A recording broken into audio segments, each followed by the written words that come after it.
การซ้อนทับของคลื่นจัดทำโดยนักเรียนชั้นมัธยมศึกษาปีที่ 5/5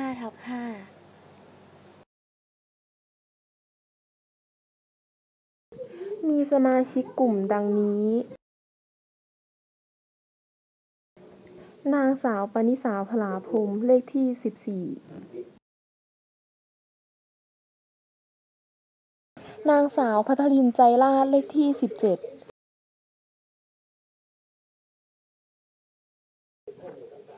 นางสาวสัสิการ ศิลพันธ์ เลขที่ 19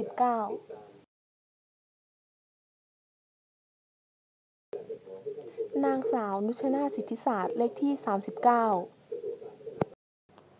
การซ้อนทับของคลื่น การซ้อนทับของคลื่นคือคลื่นทั้งสองมาพบกันจะเกิดการซ้อนทับ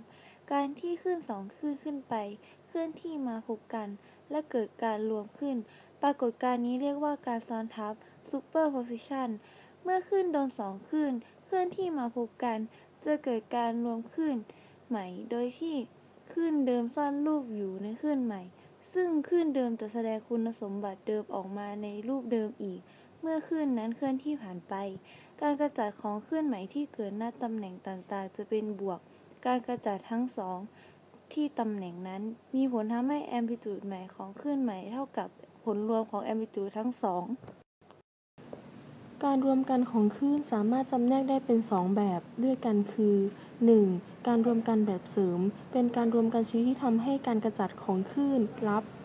เกิดจากคลื่นทั้งสองมีการกระจัดทิศเดียวกันมารวมกันอาจเป็นการกระจัดบวกทั้งสองคลื่นหรือการเกิดการกระจัดคลื่นที่เป็นลบของคลื่นก็ได้มีผลให้แอมพลิจูดลับเพิ่มขึ้น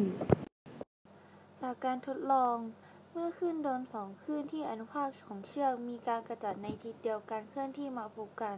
คลื่นโดนทั้งสองจะรวมกันทำให้เกิดการกระจัดลับมีขนาดมากกว่าการกระจัดเดิมของแต่ละคลื่นเมื่อคลื่นทั้งสองเคลื่อนที่ผ่านกันแล้วคลื่นโดนแต่ละคลื่นจะมีลักษณะเหมือนเดิมในทิศทางเดิม